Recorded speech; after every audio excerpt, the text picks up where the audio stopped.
This is section 8.12. In section 8.12,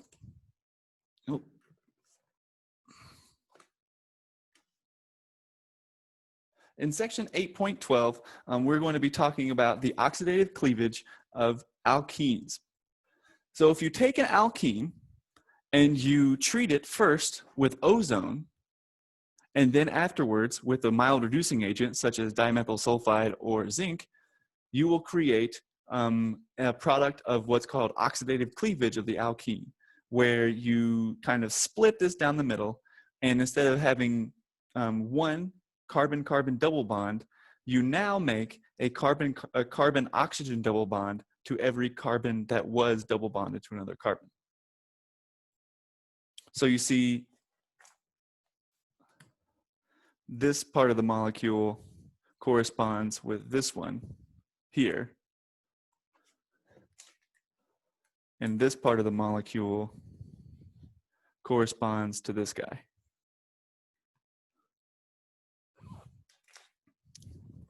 All right, so the reason why this works is because ozone has a fairly interesting set of resonance forms where you could either have a negative charge on the rightmost oxygen or on the leftmost oxygen, and the oxygen in the middle actually has a positive character to it.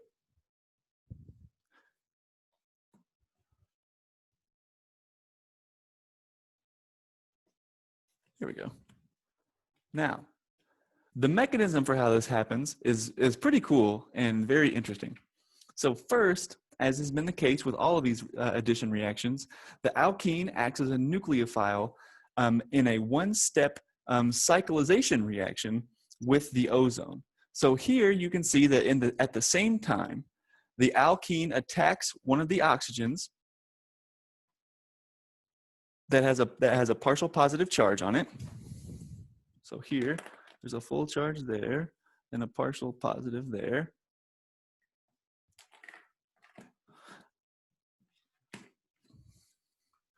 And so in one step, the alkene attacks, electrons flow down to the oxygen here to relieve the positive charge, and the other oxygen attacks where the carbocation would have been to make this really cool trioxide intermediate here.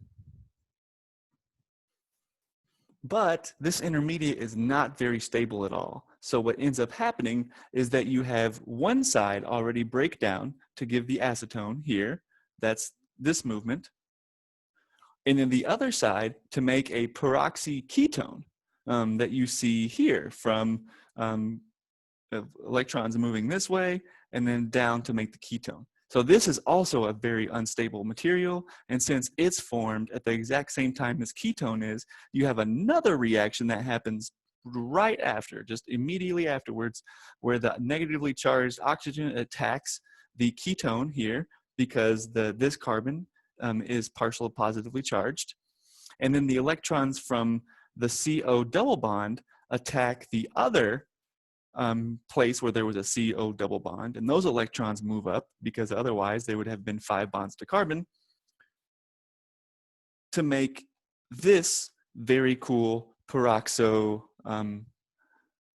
guy here, and we call that an ozonide.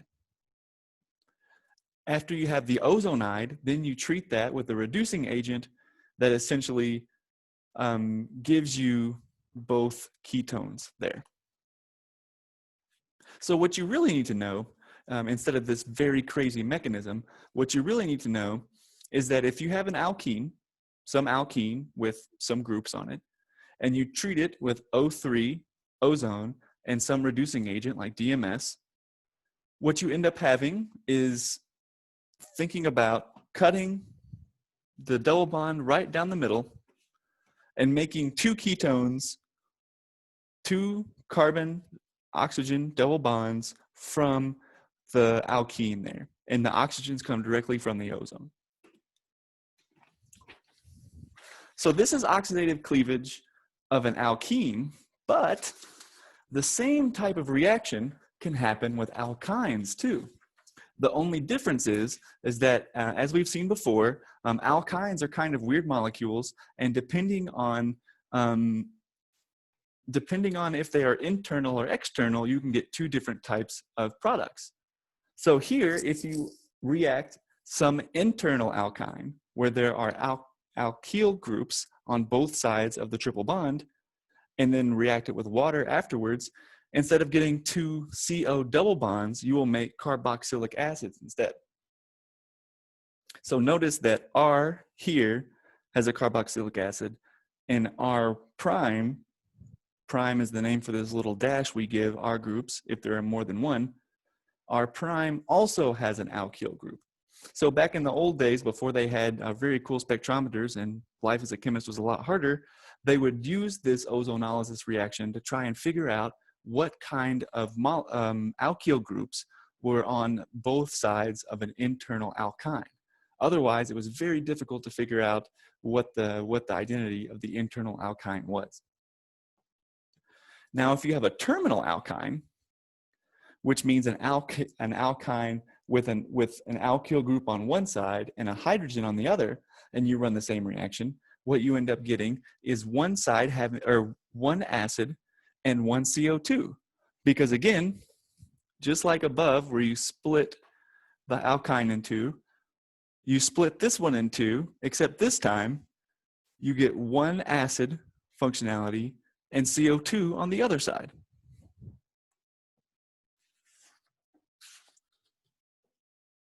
You can find more information on ozonolysis of alkynes in page 422 and 423 of your book in Chapter 9. And this was section 8.12.